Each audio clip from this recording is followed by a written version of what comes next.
Assalamualaikum teman-teman, kami dari kelompok D5 Praktikum Farmakoterapi yang beranggotakan 4 orang, yaitu nama saya Wiwa, saya berperan sebagai dokter. Saya Syarifah berperan sebagai dokter. Nama saya Yunira, saya berperan sebagai apoteker. Nama saya Tasya, berperan sebagai apoteker. Pemantauan kadar obat di dalam darah adalah suatu teknik yang digunakan secara klinis untuk mengoptimalkan dosis obat dengan memberikan dosis yang ditetapkan berdasarkan konsentrasi target dengan cara mengukur kadar obat dalam darah dan bila perlu melakukan penyesuaian dosis. Pemantauan kadar obat dalam darah ini bertujuan untuk meningkatkan penggunaan obat yang lebih rasional, baik dari segi keamanan, efektivitas, serta dosis yang akan diterima oleh pasien. Keberhasilan suatu terapi dengan obat itu terletak pada pendekatan sejauh mana optimalisasi keseimbangan antara efek terapeutik yang diinginkan dengan efek samping atau efek toksik yang tidak diinginkan itu dapat dicapai. Untuk mencapai hasil terapi yang optimal, pemilihan obat dan rancangan regimen dilakukan. Rancangan regimen dosis yang diberikan dokter pada penderita berdasarkan tujuan untuk pengobatan individu, di mana dosis yang diberikan disesuaikan dengan kebutuhan masing-masing penderita. Redman syndrome adalah efek samping yang paling umum terjadi akibat penggunaan obat vancomycin. Pasien atas nama Tuan Z, usia 47 tahun dengan berat badan 158 kg dan tinggi 173 cm sedang dirawat di ruang melati. Pasien telah menderita obesitas dan berdasarkan pemeriksaan laboratorium, pasien menunjukkan hasil kultur sputum positif untuk koagulase negatif Staphylococcus aureus. Pasien tidak memiliki alergi dan memiliki komorbiditas obesitas.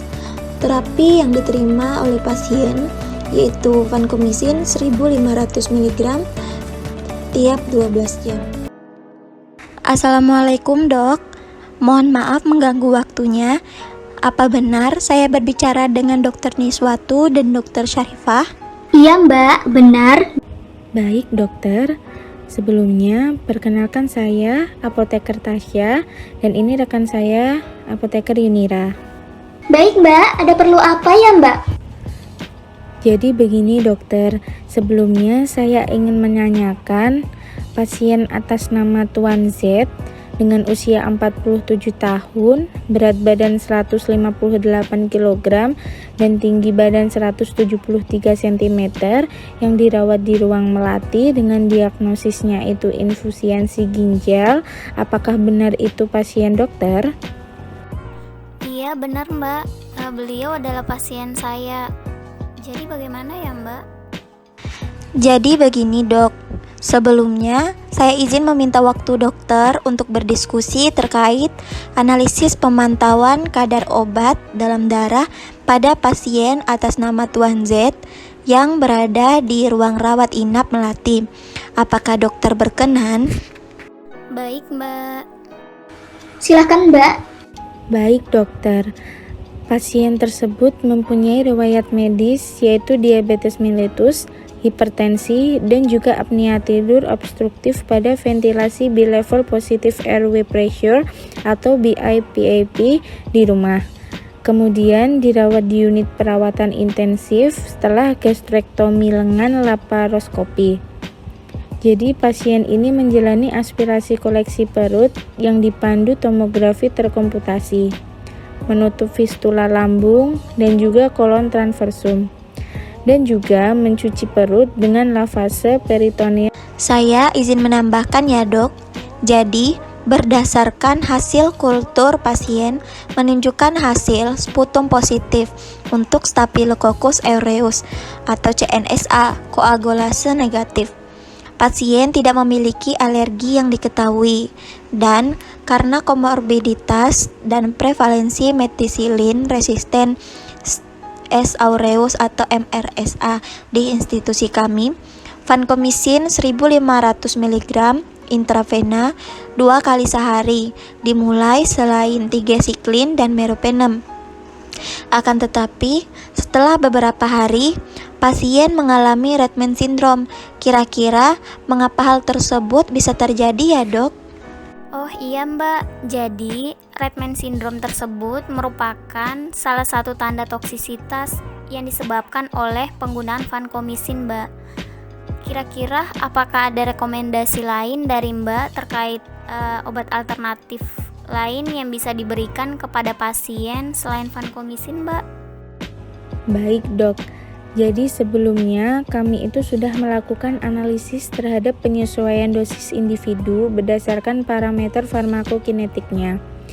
Jadi yang sebenarnya nilai K yaitu 0,0297 per 1 dan nilai V-nya 148 L untuk pasien tertentu.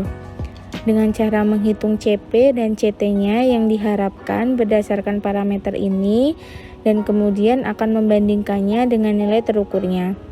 Hasil analisisnya itu didapat dari nilai yang dihitung untuk konsentrasi plasma vancomycin atau CP, dan berdasarkan parameter farmakokinetiknya yang sebenarnya yaitu 19 mg per liter, yang mendekati nilai yang dilaporkan yaitu 22,7 mg per liter. Meskipun berdasarkan dosis yang diberikan tidak dihitung, perbedaan kecil dalam nilai mungkin karena kreatinin serumnya yang berfluktuasi. Izin menambahkan ya dok, jadi pasien ini mengalami insufisiensi ginjal, di mana diketahui bahwa vancomycin tersebut dieliminasi hampir seluruhnya melalui filtrasi glomerulus.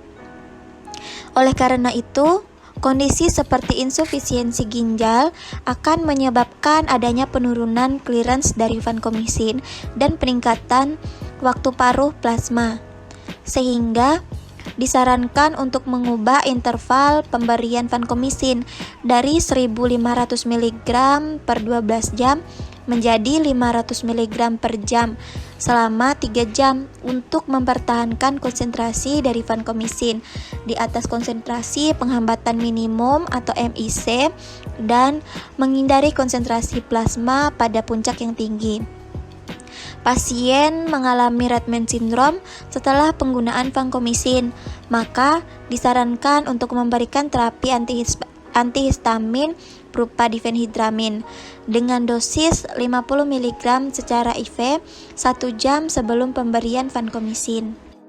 Baik Mbak, boleh. Kalau saya boleh tahu literatur yang Mbak gunakan apa ya Mbak? Baik dokter, jadi untuk literatur yang kami gunakan yaitu pada Journal of Anesthesiology, Clinical Pharmacology yang diterbitkan pada tahun 2011 dengan judulnya itu Therapeutic Drugs Monitoring of Vancomycin in a Obese Patient with Renal Insufficiency. Oh iya, baik Mbak.